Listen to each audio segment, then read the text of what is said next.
it is with deep, deep gratitude that I have Justin Furness here with me today. And that gratitude really is to the virus and the viral, the situation that's sitting in this world around the virus. I would never have had the opportunity of speaking to Justin, or wouldn't have been called to do so, had it not been for the circumstances that we're in at the moment. And Justin and I had a wonderful conversation yesterday, which has led us to decide to do this interview today. And as I say, I just am so full of gratitude, for the opportunity. And I know that we've got some wonderful things to hear from you, Justin, today. So, welcome, man. And it's just fantastic to see you. It's once a Kiwi to an African, there's this lovely connection. And, it's really, really great to have you here. So, Justin, I wonder if you could actually just talk about yourself, your journey. You're in Switzerland at the moment. In Zurich, are you, or somewhere in Switzerland? Anyway? Just outside of Zurich, Neil. Firstly, let me just start off by saying thank you so much to all you folks that are involved in the Corona Congress. Anybody, that's really contributing to this this dynamic that we're going through, this dynamic change, this dynamic awareness that's kind of shifting how we do things. And so I just want to send out just my heartfelt gratitude to everybody that's involved in this, that's done interviews, that's conducting anything that's adding value into this situation. I think it's critical at this time that we all really do come together. And so thank you very much for the opportunity.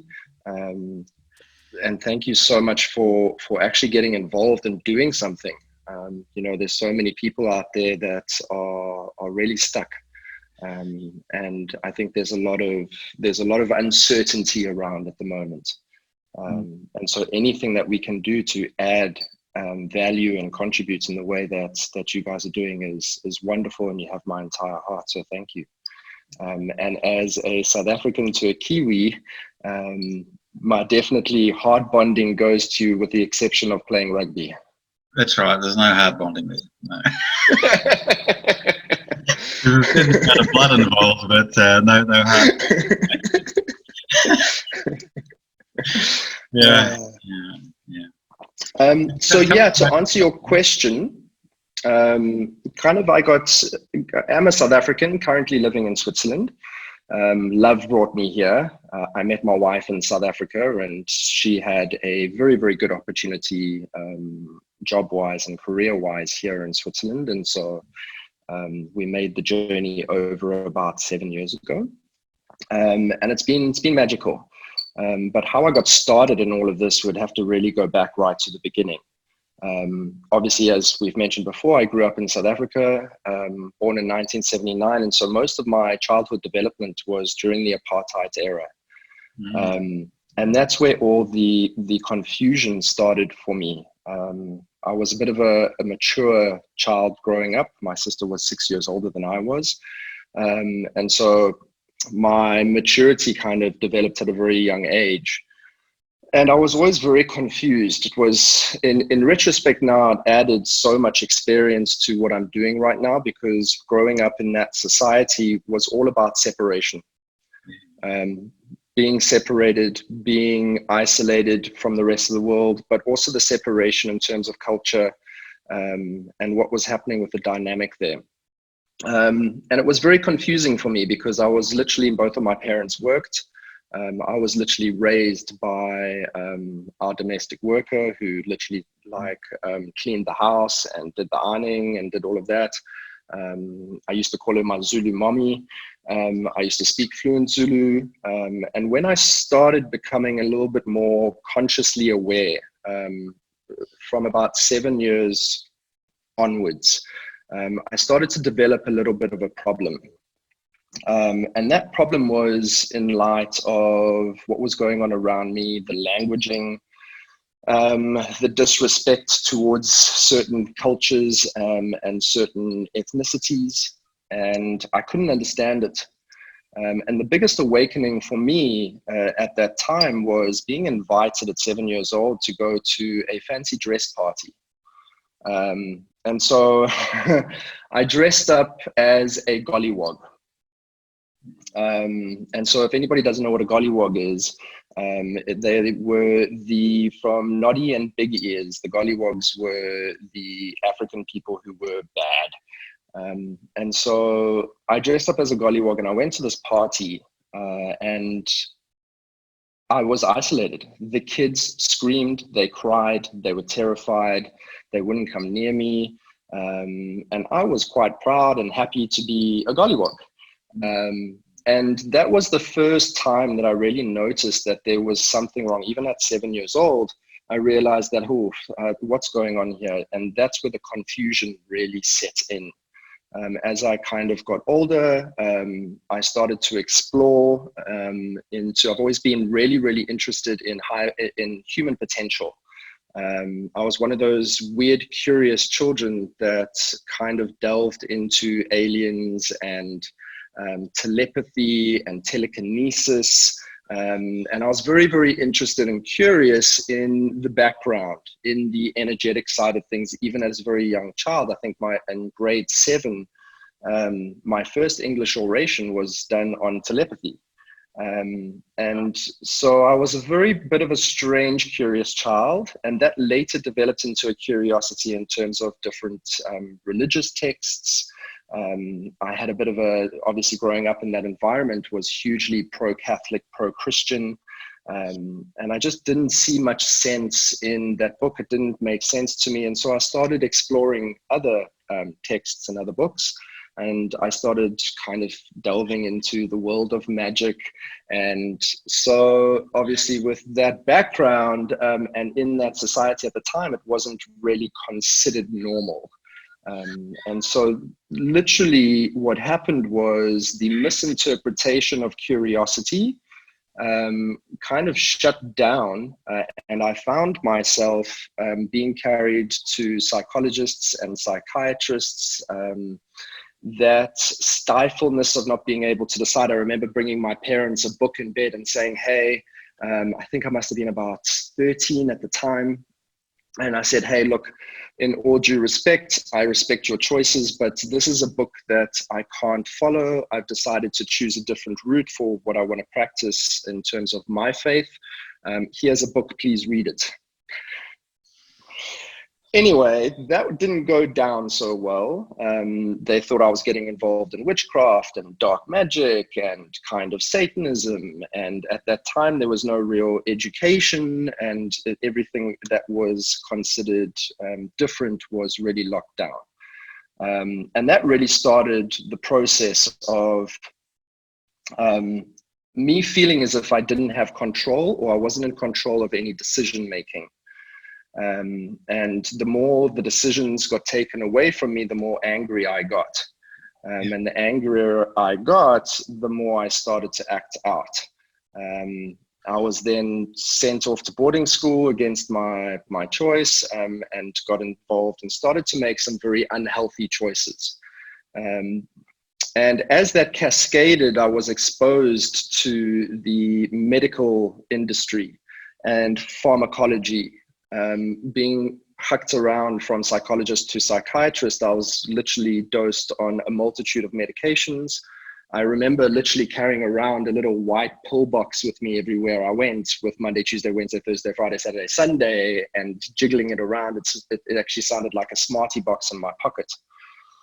And so from the age of about 14 till about 27, I was diagnosed as being a bipolar manic depressive.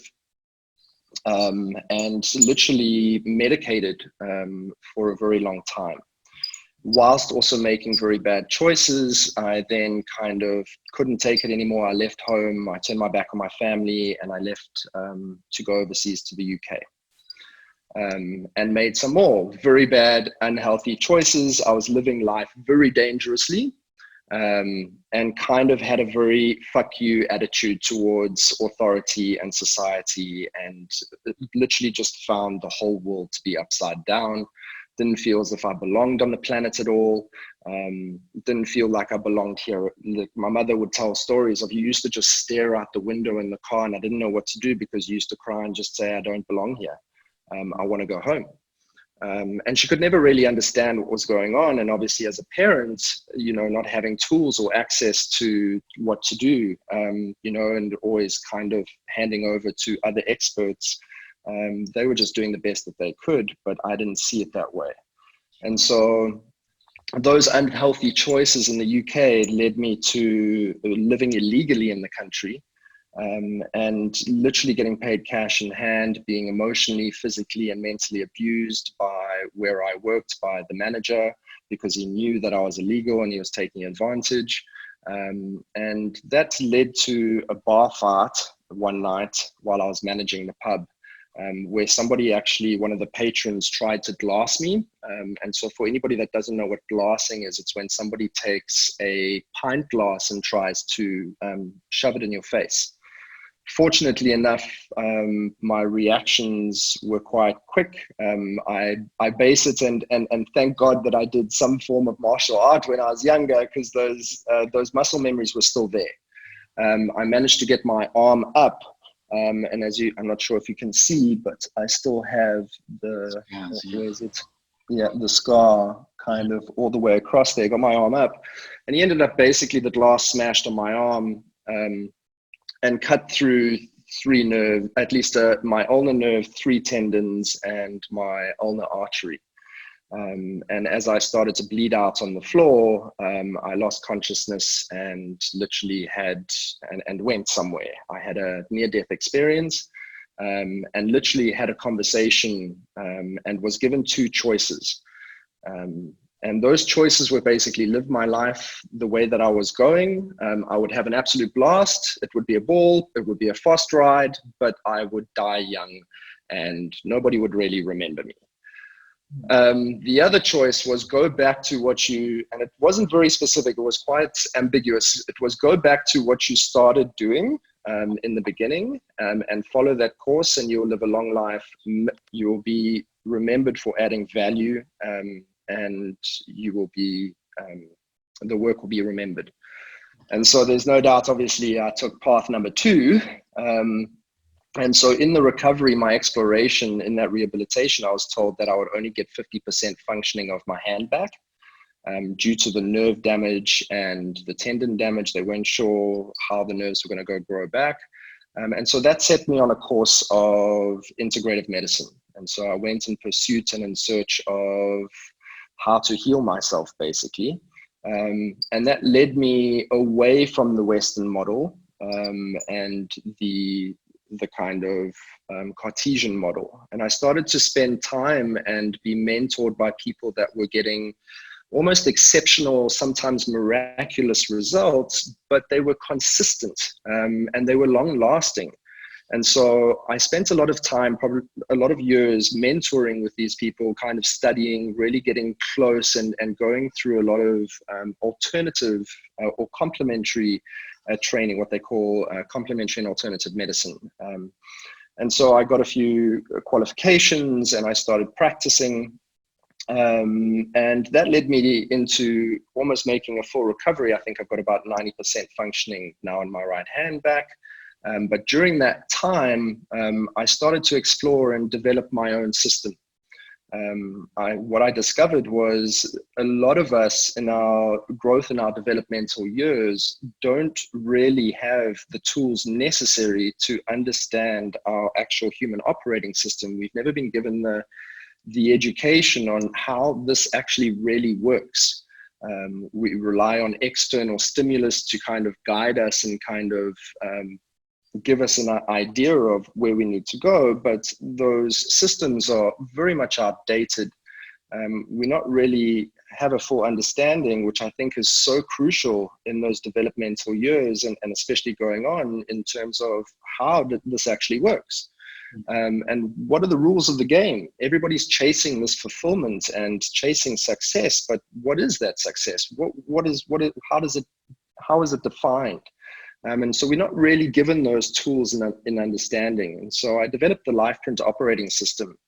to really help people to install a new kind of updated way of living in a way that they can truly evaluate themselves. In the life and operating system, we really have 5 categories of potential.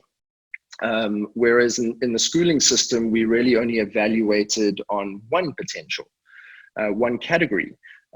In the last decade or so, there's been another category that's really come out in terms of what that is, mostly emotional EQ, if you want to call it that, our empathy quota. And so now we've got 2, intellectual performance potential and an emotional performance potential, but we're really missing another whole 3, which is our motivational potential, our ability to be practical, and our ability to also be transformational. And so Lifeprint really looks at those five categories in terms of how to really evaluate someone's performance and their ability to be in a growth or protective mindset, which is very natural. A lot of the Western medicine models give labels that seem to make us think that there's something wrong with us, that we have some kind of label or condition. And I really truly believe that it's just simply not the case. It's very natural for us to go through and into a protective survival state. It's natural for our operating systems. If it wasn't, we would have been eaten by lions and tigers a long time ago in that development. And so that survival, that protective mindset's very natural. We've just been led to believe that it's not, and there's something possibly wrong. And so Lifeprint really gives you a full picture of how is it that you resonate? What is your resonance in terms of your behavior potential, and how is that behavior potential linked to an emotional driver, which then is linked to something that you need in which to move forward. And so we look at the 9 highest driving needs of a human being. And then individually, what are your priorities within that for you to feel valued and fulfilled, like you're living a life fueled by your passion, by your purpose. And so for me, purpose is a verb. It's a doing word. It's something that is very actionable. You take purposeful action towards a goal or an objective in terms of what it is that you want. And so, yeah, that really birthed the Lifeprint operating system, which is now taught internationally. We do seminars and events online and offline pretty much around the world, and really just help people to understand their full spectrum of potential and to start enhancing their own performance, and then basically evolving their experience of life, giving them the control back of their operating system, and making sure that environmental things, circumstances, people are not held responsible for how we feel and our state of mind. Which brings us really to the coronavirus right now, and this exceptional opportunity that we have, because a lot of people are stuck in that, oh my goodness, there's uncertainty in the environment, and they feel like they don't have control. And so this is, for me, a beautiful opportunity. I was just going to say that, and you're sort of harking back to the ancient Greek philosophers, know thyself, and this is a fundamental area of operation. And if I was wearing a hat, I'd take my hat off to you, because what you're doing is you're actually what you've created is a practical way that people can actually have some avenues into actually knowing themselves. So somebody like me in my journey, it was up to me to work it all out. Like I had to spend years and years and years and decades, in fact, of actual tremendous observation, self-observation.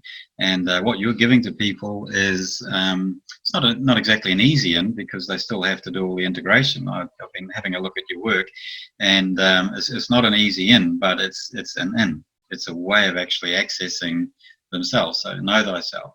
And it's another aspect I just wanted to compliment you on, because it's tremendous.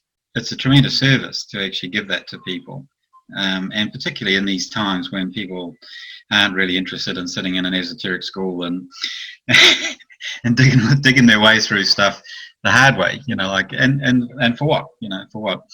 Yeah. The other thing I just wanted to mention is that you're in good company, because I'm a manic depressive as well, and that's my nature, and I would be bipolar, undiagnosed, but definite, without a doubt. And when I was sleeping under a tree in a park in Rotterdam, well, about 14 years ago now, like I recognised just how ill I was, but my paranoia just wouldn't let me actually go and see any medical help. So you've already been down that road with, your parents were worried about you and that type of thing. Maybe my parents were worried about me. My dad would already passed away long before this, but people were certainly worried about me, one way or another. And like I would have ended up in that same psychiatric route that you went down, except for my paranoia, which wouldn't let me actually anywhere near the medical system. So I had to dig myself out of that stuff all on my own. And I think that what you're doing for people who aren't crazy like you and me, just ordinary people, is tremendous. It's absolutely amazing what you're doing. And I don't beat myself up about the fact that I have that depressive and that manic capacity. In fact, it's given me a wonderful opportunity to do all the work that I do. So without it, I couldn't have done it. It would not have been possible without having that experience. So good company, my friend. Good company. No, thank you very much. Thank you very much, Neil. And for me, the biggest challenge is there are so many people that are experiencing this stuckness that they have, and it's really misunderstood. If they actually realize what their highest driving need is and why they're depressed. For me, depression signifies, there's so much power in language and vibration, language being the vibration of what we speak, in terms of when we ascribe or how we accept that label in terms of being depressed. What is it that's not being expressed? What is it that is within that containment? And especially if you look at depression, it's mostly, depending on what that is, it's mostly not feeling appreciated, not being acknowledged, and not being heard or listened to. And so not allowing ourselves to express what is really there, as a marker. And it leads to a lot of just not feeling significant enough. And so, one of our highest driving needs is significance. We all want to feel significant to our partners, to our peers, to our community, to ourselves. And so once again, we've got those two pathways that we choose. We've got a growth mindset and we've got a protective mindset. And typically what's going to happen is we're going to shift between those two in terms of what that looks like. And when we go into a protective mindset of that lack of expression, we get depressed, we get irritable, we become intolerant. And so once we're tired of that depression, then we want to get significance in another way. So we get angry, and we beat our chest and we say, hey, look at me. And so I call that the crazy eight in terms of what that looks like in terms of that cycle. It's a very natural cycle, but the fundamental need will be the same. And so there's two things that happen with depression. One is that depressed state. The other one is connection. And so within depression, it's trying to actually get connection with self, which is a very normal thing, but it's coming from a protective state. And so either there's that, trying to get connection with self, or I'm going to go depressed, hoping that someone's going to come and give me the connection and the significance that I need in order to kind of get what it is that I want. At least, well, not what I want, because I want something different. It's not what I want, it's actually what I need. And so you don't always get what you want, but you always certainly get what it is you need. Absolutely. Wonder if given the times of this sort of global experience, and we are shifting into like a sort of a mass psychological change. Like there's a huge psychological change going on on the planet right at the moment. And like you've just given a beautiful example. Obviously, I prompted you by talking about my own depression and mania and the anxiety that sits in there in my cycle. The cycle that I look at is a cycle around fast, slow, and control. And so, right, but that's anxiety, right? So absolutely, that anxiety is a little bit different to depression, and people don't really understand that shift, because anxiety actually is about certainty. And so if you're experiencing anxiety, it's a lack of certainty in your life, and the inability to deal with uncertainty. So anybody that has anxiety at the moment is very much susceptible because of that uncertainty being triggered. And so those that have that as a marker within their mindset map, right now may be very uncomfortable and may be very challenging to deal with what's going on in the environment. And so thank you very much for bringing up the anxiety, because it's also very, very pertinent to what we're going through right now. Talk about your observations out the door, and then how you're interpreting. You're already talking about how you're interpreting it, but what are you seeing? What are you seeing in Zurich or the near environments of Zurich? So we're about 40 minutes outside of Zurich, and it's been curious to watch the timeline unfold of all of this. Initially, when everything started, we were given everybody stay at home, take 2 weeks, do home office. People started to freak out. They were like, what? Very uncertain. Especially those with children were like, whoa, my God, what am I going to do with my kids? I've got all of this time. And there was all of this major kind of initial uncomfortableness, that trigger of, oh, geez, what am I going to do?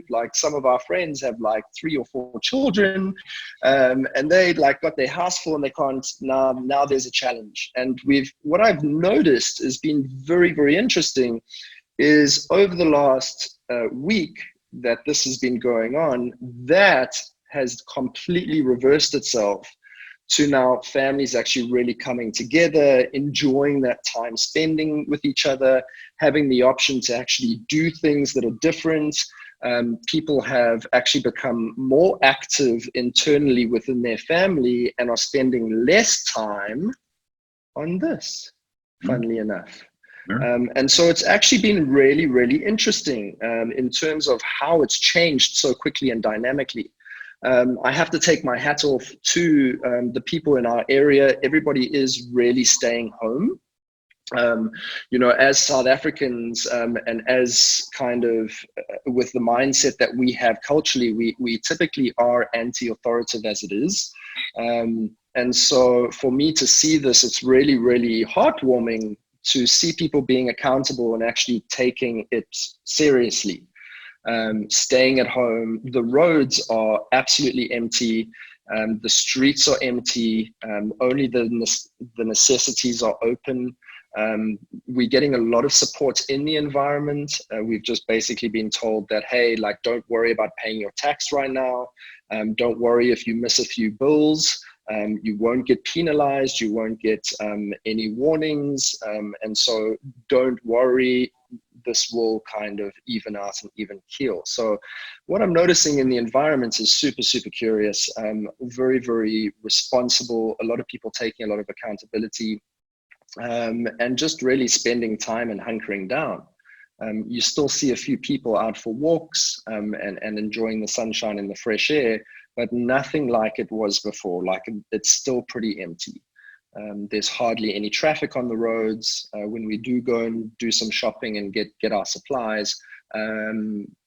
But it's calmed down. There was an initial panic where everybody freaked out, but the shelves were only empty with a certain few products, like the toilet paper and the sanitizers and the wipes and stuff like that.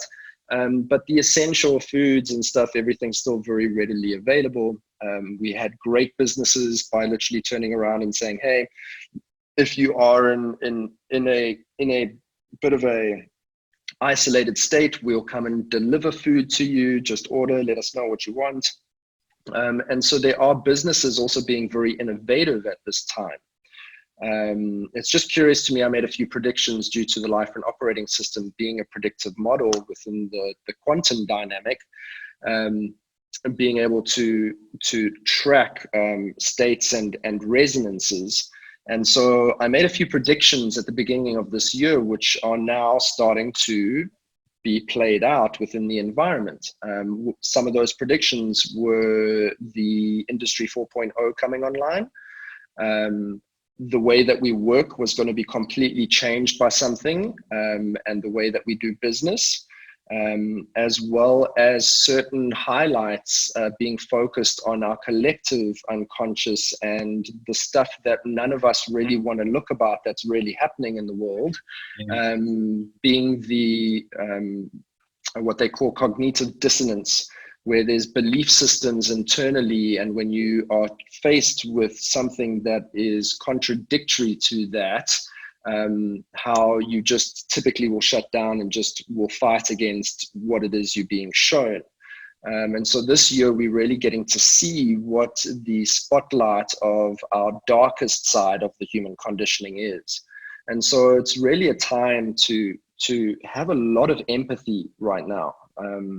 Empathy, it's not a time to be selfish. It's a time to really focus on how you can add contribution and bring everything together. And so I've been very grateful to see how people have been so accountable by actually taking this seriously. I think it helps being so close to the Italian border here in Switzerland, and also to Spain, where they've been hit really, really hard. And so I think people here are a little bit more cautious in terms of stepping outside and just being a little bit more aware of taking this very seriously. What's your view of the wider world in terms of the, like there's so much psychological stuff in what you work and what you're doing. So what's your view of like dynamic shifting worldwide then? I think what people have to realize is that we're part of a collective. Rupert Sheldrake spoke a lot about this. We can take it further from that collective, take it more localized into our individuality in terms of Bruce Lipton's work, the epigenetic work, into Dr. Joe Dispenza, into all of these great people in terms of, hey, like you are part, you have control of this, and this, so in terms of what people would call the three brains. And so as long as you can be above that resonance, and kind of stay emotionally strong, but what people have to realize is that we are also part of a collective. And so that collective has a resonance. What people are missing is this is a global phenomenon. Globally, everything's been locked down. Everything's been kind of shifted. And so it's not just one country, it's all countries. And so this playing out at a collective is shifting our awareness in terms of a different way of being, a different altitude of awareness, and another perspective, and changing the way that we do things completely. And so I look at it as a great opportunity. A lot of us have that 2 weeks. And as a collective is changing the way that we do business. It's changing the way that we communicate. It's changing the way that we connect. And I think that's hugely advantageous because of what's shifting. And I think this is we will never be doing business or work or living in the same way ever again. And so it's going to open us up to more flexible time, to a different way of doing business, where we don't have to go into the office, where we're still accountable and responsible. We can be in our own environments and still get the job done. And I think this is going to be so beautiful to open up to this new way of operating at a collective level. And so I think it's turning things more localized, but connecting us in a global way, where we have a new understanding of the world. Yep. So look, it's driving us inwards and it's driving us out at the same time, but both actually occurring at the same time. And so it's driving into our inner being. I'm touching my heart, but I know it's the whole being that we're being driven into. Yes. All the spiritual stuff as well. but the sense that we are actually opening up to a community and creating communities. And like you, I'm seeing this everywhere. Everywhere I'm looking, I'm seeing people actually creating communities and being creative about how they do that, given that they can't, go and give each other a hug, So, once upon a time, we would have done, communities through that thing, like we would have wanted to be, physically together. But, it's just interesting how that's all shifting. Tell me, look, I know you have an entire system that would help everybody who's watching here, get on better with all of this stuff. But what have you got? And we're going to have links to all of that. So, like, we'll have links to, how people can find, what you're doing. But what three things would you feel were like stuff that people could do right off the bat? So, listening to Justin, the next moment that they could actually implement, what could they do? Let's look at it in terms of this. Let's look at it in terms of staying. For me, there's always make things simple. And to keep things as simple as possible. The simple answer is always, for me, the best answer. And so not to overcomplicate things. Right. And so I always look at kind of three domains. One is health. The other one is wealth. And the last one is relationships. And so any of our challenges can always be related to those three domains, those three spheres. And for me, the most important one that sits on the top that really kind of impacts both of the other two is the health part. Because if you're not healthy, getting to your wealth and your relationships are going to be compromised because you're not in the right state of mind if you're not healthy. And we can look at that health in terms of mental, emotional, physical, and spiritual, in terms of what we experience as a human being. The wealth and the relationships are also very, very important, but I'd kind of put health in a bit of a hierarchy as a priority.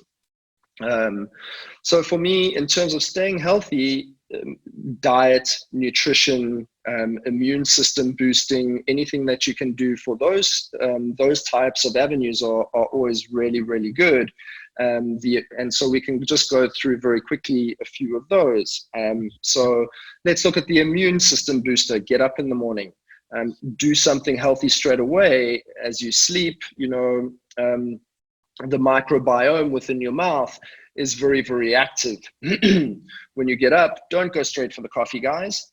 Literally just have a glass of a little bit of squeeze of lemon water and wash that down. It gets all that healthy bacteria into the gut, and actually is really, really good for your gut health. Don't have cold water, have a neutral or a warmer water, and start straight away with that. If you want to go one step further, you can make a turmeric, a ginger mixture that's also very healthy in terms of keeping that immune system functioning. And so those little dynamics are really good. Eat more of those green vegetables, some Brussels sprouts, some great kind of kale if you can get hold of it, some broccoli, and just make sure that you're getting that nutrition and that nourishment. So that's from a diet, from a nutrition perspective.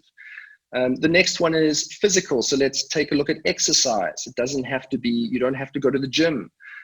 It's been such a beautiful time that people are literally contributing and donating free yoga classes. There's a lot of people to follow online in terms of that. Free exercise classes, stretch classes. We live in the age of information. We have access to so much that we can do. There really is no excuses.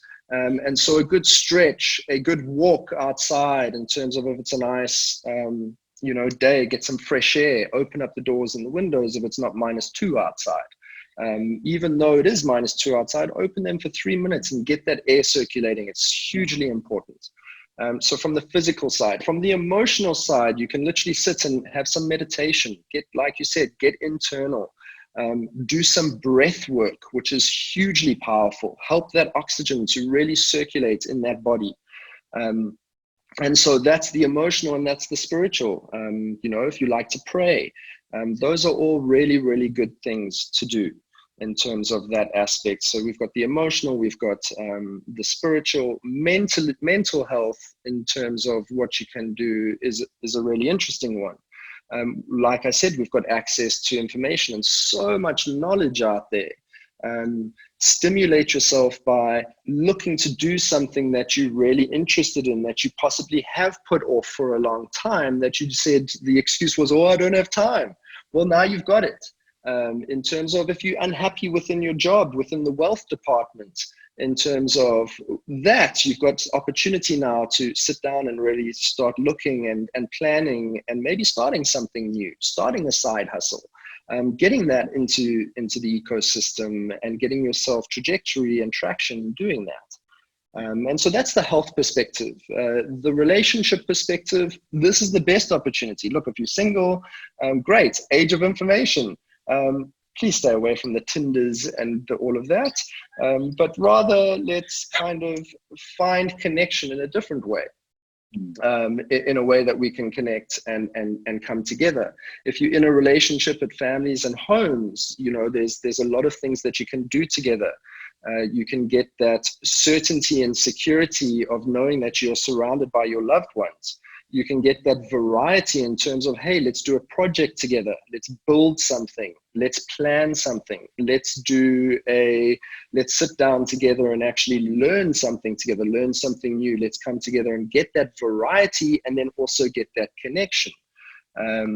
So there's a lot we can do in terms of those avenues, the wealth and the health. We live in a beautiful age of online. This is a great opportunity to start actually putting your stuff out there and online and allowing people to find you. You've got the space to do that now.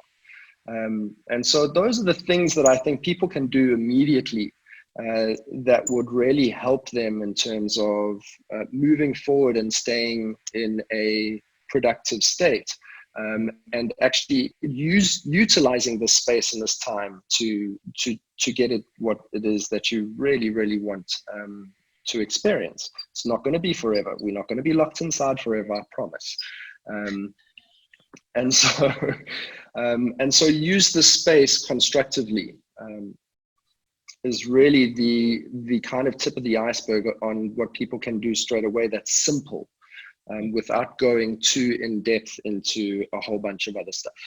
Yeah, well, as I say, like we're going to make sure that everybody can actually get access to what you're doing, Justin. So like that, because there's so much depth in what you're doing. Like it's big stuff. So yeah, look, I know you said you came from a Christian background, and I'm about to actually probably say something profane, but if there was a mound, and you were to have an opportunity to stand on it and to offer something deep, a suggestion out to the world, what would that thing be? If I had a mountain to stand on and scream and shout, I would scream and shout, stop the separation. We're moving into a time right now that is integral. It is an integral awareness that we're moving into. And integral means not pluralistic. Doesn't mean that there's a left and a right, or there's this duality. An integral system basically means that there's space for everything, by the simple fact that it's there. And so because it's there, it needs to be inclusive and included and integrative into the whole thing. And so it's integral to how we're developing. And so I would scream, get away from the separation, and really start to discover within LifePrint, and I don't want to keep harping on about the LifePrint operating system, but we've got really 6 fundamental spiritual foundations. And I use the word spiritual not as a word to be thrown around, but actually as a holon, a spherical holon that includes all of the religious faiths within it. It comes from the same dynamic. And so the first step there is to be tolerant. Tolerance is key right now. And that tolerance will bring us into a more integrative state. And I have to start with myself. If you can't tolerate yourself, you're going to have a very hard time tolerating anybody else around you. Okay. And when you start to learn tolerance for self, that means tolerance for, hey, my most awesome person that I can possibly be, and the most protective, the most uncomfortable person and behavior that I have too. I have to tolerate both. And in that tolerance, I start to develop a respect. I start to develop a respect for myself, for my growth, for my protective mindset, for the choices I've made, and for the decisions that I've made in terms of where I'm going within that potential. And only once we have tolerance and respect for ourselves do we really learn this idea of self-love. Oh, right. Now respect that I actually have a protective mindset. It is useful for me. I do need it in order to function in this world. I have tolerance for that because I can see why it's needed. And because of that tolerance, I respect myself, and therefore I start to love all aspects of myself, both the wanted and the unwanted. And so when I start to learn that love for myself, we start to move into, oh, now I can honor somebody else who is making those choices, who is kind of having those things because they're just doing the best that they can with the tools that they have, right? And so when we are able to honor somebody else on their journey, making the decisions that they make, we start to experience grace. Yeah. And when grace shows up in our life, it's the most beautiful thing that you can see, because you can now gracefully honor somebody else on their journey, and love turns into something a little different, and that becomes more eternal. And that eternal love starts to tolerate, respect, and love all beings through honor and gracing them along their journey, because they're doing the best that they can. Absolutely. And so that's what I would really scream to everybody right now is, hey, be more inclusive, be more integral, see how you can help, see how you can connect, and what can you add into this environment and this ecosystem right now for people that can bring them more security, some more certainty in their life. Wonderful. Look, that is magnificent. Thank you so much. Justin Furness, it's just been an absolute pleasure to listen to you today, man. And I really hope that I really hope that people, connect into the work that you're doing. And I know you're doing some group healing work and that sort of thing at the moment with people. And I, strongly recommend people tuning into all of that, because the separation is, that's the disease. I agree with you. The separation Absolutely. Is the real disease. And 100%. So, Godspeed and all strength to your arm, man. Thank you. Thank you, sir. And to you, thank you very much once again to everybody.